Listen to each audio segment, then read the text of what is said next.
Imagine a rare bird in a dense forest. Its feathers shimmer in colors unseen by ordinary eyes. For years it sings its unique song, filling the trees with beauty.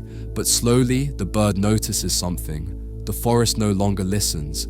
The other birds chirp only in echoes of one another, repeating the same empty tune. The rare bird grows quiet, not because it lost its song, but because the forest cannot receive it.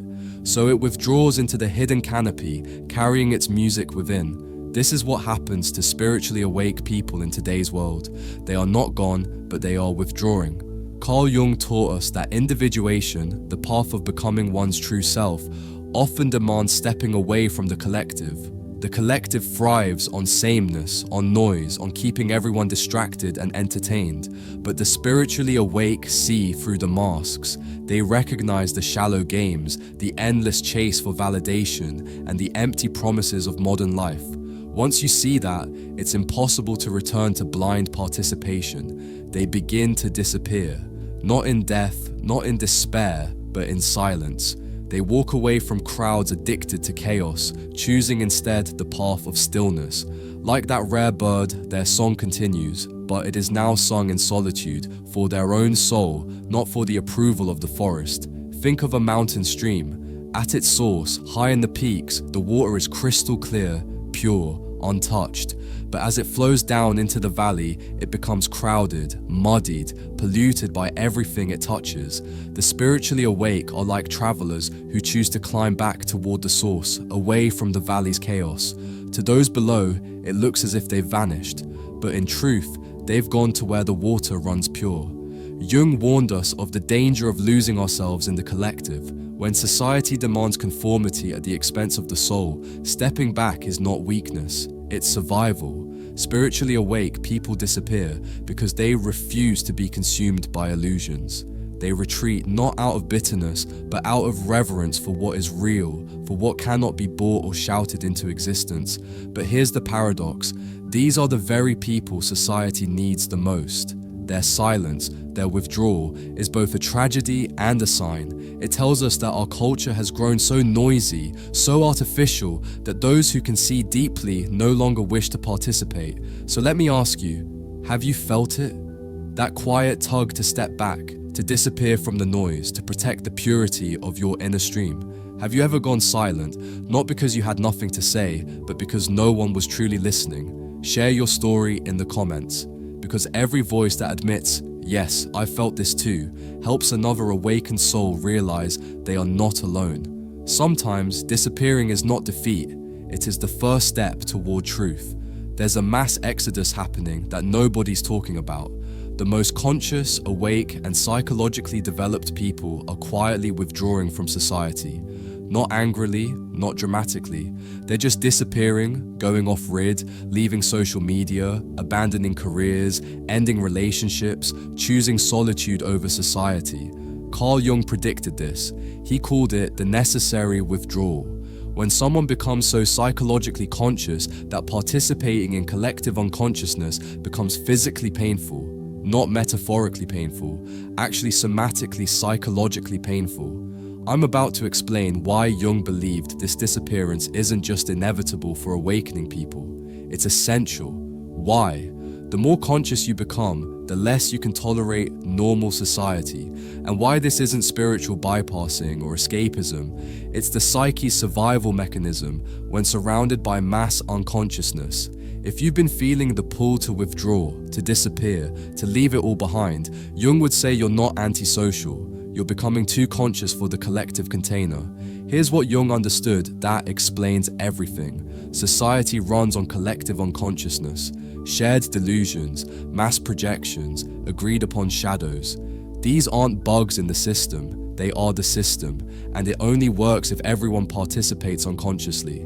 The moment someone wakes up, really wakes up, not just intellectually but psychologically, they become a glitch in the matrix. They can see the projections everyone else is living. They recognize the shadows everyone's avoiding. They understand the games everyone's playing unconsciously. And once you see it, you can't unsee it. Jung experienced this personally. As his consciousness expanded, he found normal social interaction increasingly unbearable, not because he was arrogant, but because he was awake in a room full of people talking in their sleep. Every conversation required him to pretend he didn't see what he saw, didn't know what he knew, didn't understand what was really happening beneath the surface. This is the curse of consciousness. You become psychologically alone even when physically surrounded. You're speaking a different language, seeing different dimensions, operating from a different reality, and the effort required to bridge that gap, to constantly translate between your consciousness and collective unconsciousness, becomes exhausting. So the awakened start disappearing, not because they hate society, but because staying in it requires them to betray their consciousness. Every day demands they pretend to be asleep. Every interaction requires they dim their light. Every relationship asks them to be less than they've become. And eventually the psyche says, enough, withdraw. Preserve your consciousness. Stop letting the collective unconscious drain what you've worked so hard to develop. Jung discovered that as you integrate your personal shadow, the collective shadow becomes unbearable to witness. You're watching an entire society projecting its darkness while denying it exists. When you faced your own capacity for evil, watching others project theirs onto scapegoats becomes agonizing. When you've integrated your own darkness, seeing society's shadow projections, the other political party is evil. That group is the problem. Those people are what's wrong. Feels like watching a mass psychosis because that's exactly what it is. Jung called this the burden of seeing. The awakened person sees that most social conflicts are just shadow projections. Wars are collective shadows clashing. Political divisions are mass projections. Social media's outrage is collective shadow material seeking targets. Once you see this, participating becomes impossible. You can't join the mob when you see it's hunting its own shadow. You can't pick sides when you understand both sides are projecting. You can't engage in collective blame when you recognize it as collective unconsciousness. So you withdraw not from superiority, but from psychological necessity. One of Jung's students described it perfectly. I used to have strong political opinions. Then I integrated my shadow and saw that my opinions were just projections. Now when I see political debates, I see two groups of people violently projecting their unconscious material at each other while calling it justice or truth. I can't participate anymore. It would be like joining a mass delusion. But here's what's really happening. The awakened aren't just seeing the collective shadow, they're feeling it. When you become conscious, you become energetically sensitive. Being around unconscious shadow projection feels like psychological violence. It's not judgment, it's genuine energetic incompatibility. Jung noticed this in his own life. After his individuation, being in crowds became almost unbearable, not because he disliked people, but because he could feel the unconscious material swirling, the projections, repressions, shadows, all creating a psychological storm that only he seemed aware of. This is why awakened people disappear from social media first. It's a 24/7 shadow projection machine. Every scroll is an assault of unconscious material. Every comment section is a shadow boxing ring. For someone who's integrated their shadow, it's like being forced to watch people punch themselves while blaming others for the bruises. Jung's second insight: once you've individuated toward your authentic self, performing your persona becomes impossible, and society demands nothing but persona performance. Before awakening, you could play the social games unconsciously, smile when expected, say the right things, perform your role. But once you've touched your authentic self, that deeper truth beyond all masks. Going back to persona performance feels like psychological death. Every social situation demands performance. The workplace persona, the family role, the social media identity, the acceptable opinions, the appropriate emotions. For someone still identified with their persona, this feels normal. For someone who's found their self, it feels like suffocation. Jung discovered this through personal experience. After his confrontation with the unconscious, he couldn't perform the proper Swiss psychiatrist anymore. He couldn't pretend to agree with collective opinions he saw through. He couldn't maintain relationships that required him to be false. So he withdrew to Bohlingen, his tower by the lake, where he could be authentically himself. This isn't antisocial, it's pro-authentic. The awakened person isn't rejecting society from anger, but from incompatibility. They've become too real for environments that require fakeness, too authentic for spaces that demand performance, too whole for containers that only accept fragments. One of Jung's patients, a successful executive who'd undergone individuation, described the impossibility. I sit in board meetings and everyone's performing their executive roles, saying what executives should say, thinking what executives should think. I can't do it anymore. It's like being asked to pretend I'm someone I've never been. My authentic self has no voice in that room. Only my persona did, and it's dead. She didn't dramatically quit. She quietly disappeared, transitioning out over months, moving to a small town where she could be real rather than successful. Not from failure, but from the success of finding herself. This is happening everywhere. The awakened are leaving careers that require persona performance, ending relationships based on false selves, abandoning social circles that demand masks. They're not failing at society, they're succeeding at authenticity. And that success makes societal participation impossible. Here's what Jung understood energetically. Maintaining consciousness in an unconscious environment requires tremendous psychological energy, and awakened people are realizing it's not sustainable. Think about what the conscious person has to do in normal society. Constantly filter out unconscious projections, maintain boundaries against energy vampires, translate between depth and surface, hold their frequency while surrounded by static process, not just their own material, but the unconscious material everyone else is leaking. Jung called this psychological labor, the invisible work conscious people do just to exist in unconscious spaces. It's exhausting. Every interaction requires you to not react to projections, not absorb others' unconscious material, not get pulled into collective dramas, not match the unconscious frequency around you, not betray your truth to maintain harmony. For unconscious people, this isn't work. They're flowing with the collective current. For conscious people, it's like swimming upstream in a tsunami of unconsciousness. Eventually, you have to get out of the water or drown. Jung noticed that his most conscious patients would develop chronic fatigue, mysterious illnesses, depression, not from personal pathology, but from the exhaustion of maintaining consciousness in unconscious environments. The cure wasn't therapy. It was withdrawal from the environments draining them. One woman, a teacher who'd awakened through years of inner work, developed severe chronic fatigue. Medical tests showed nothing wrong.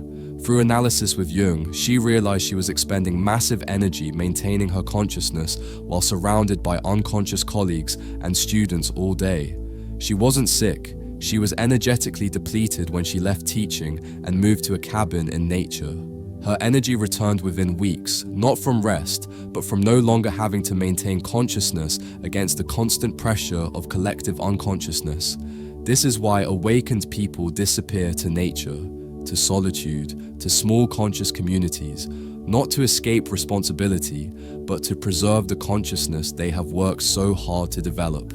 They understand that consciousness is precious and finite, and spending it on unconscious interactions is like pouring water into sand. The Jung identified this withdrawal as archetypal, the hermit phase that every individuating person must enter, not permanently, but necessarily. The psyche requires solitude to integrate what society would fragment. The hermit archetype isn't about misanthropy, it's about psychological necessity. When you're transforming at the fundamental level, you need space from influences that would pull you back to old patterns. You need silence to hear your inner voice. You need solitude to integrate without interference. Jung himself went through profound hermit phases. His years at Bollingen weren't vacation, they were psychological necessity. He needed distance from collective consciousness to develop individual consciousness. He needed separation from others' projections to understand his own depths. This is what's happening to awakening people now. They're not disappearing because they're weak or antisocial. They're following an archetypal pattern that individuation requires. The hermit phase is when the shadow integrates without social pressure to repress it. The self emerges without persona demands. Inner wisdom develops without outer noise. Psychological transformation completes without interruption. But here's what Jung emphasized. The hermit phase isn't escape, it's preparation. The awakened person withdraws not to abandon society, but to develop something society needs. They're gestating wisdom, integrating truth, becoming what Jung called aquarium fish, beings who've adapted to depths others can't reach. One of Jung's Analians, a philosopher, disappeared from academic life for 3 years. Everyone thought he'd had a breakdown, he'd had a breakthrough. In solitude, he integrated insights that would have been impossible while maintaining his academic persona. When he returned, he brought revolutionary ideas, but they could only emerge and withdraw from the very system they would eventually transform. The hermit phase looks like disappearance, but it's actually deepening. The awakened person isn't running away, they're going deeper than society allows.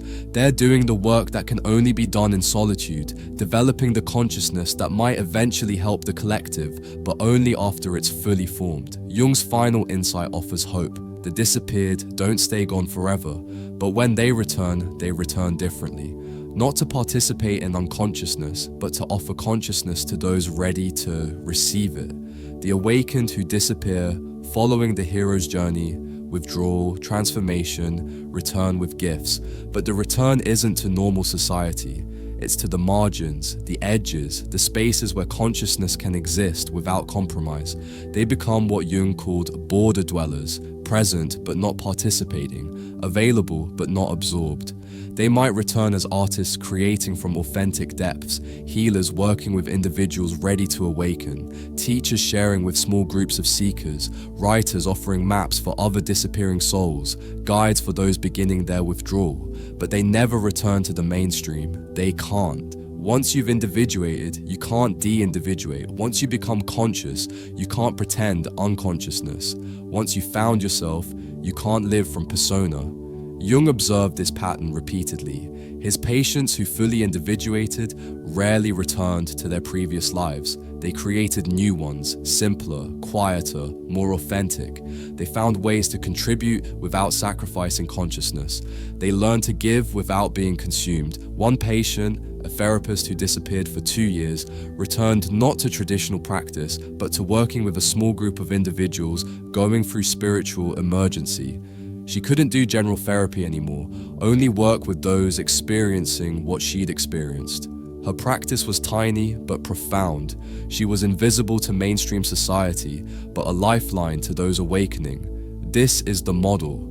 Awakened people disappearing from mass society but reappearing in conscious pockets, creating parallel structures, building alternatives, offering depth to those seeking it while remaining invisible to those who aren't. Jung believed this was evolution in action. Not everyone awakens simultaneously. The pioneers disappear first, create new spaces, then become beacons for the next wave. What looks like abandonment is actually architecture, building the structures that will support collective awakening when it's ready. Let me synthesize Jung's complete picture of why spiritually awake people are disappearing. They can no longer tolerate the collective shadow that unconscious society projects. Their authentic self can't perform the persona that society demands. The energy required to maintain consciousness in unconscious spaces becomes unsustainable. They enter the necessary hermit phase that individuation requires. They eventually return, but only to conscious edges, not unconscious centers. This disappearance isn't failure, it's evolution, not weakness but wisdom, not abandonment but archetypal necessity. The awakened are following a pattern as old as consciousness itself. Withdraw, transform, return, transformed. Society experiences this as loss, abandonment, even betrayal. Where did all the conscious people go? Why are the wisest voices getting quieter? Why are the awakened abandoning the collective when it needs the most? But Jung would say they're not abandoning the collective, they're preparing something for it. In their withdrawal, they're developing what collective consciousness isn't ready for yet. In their disappearance, they're creating spaces for others to disappear to.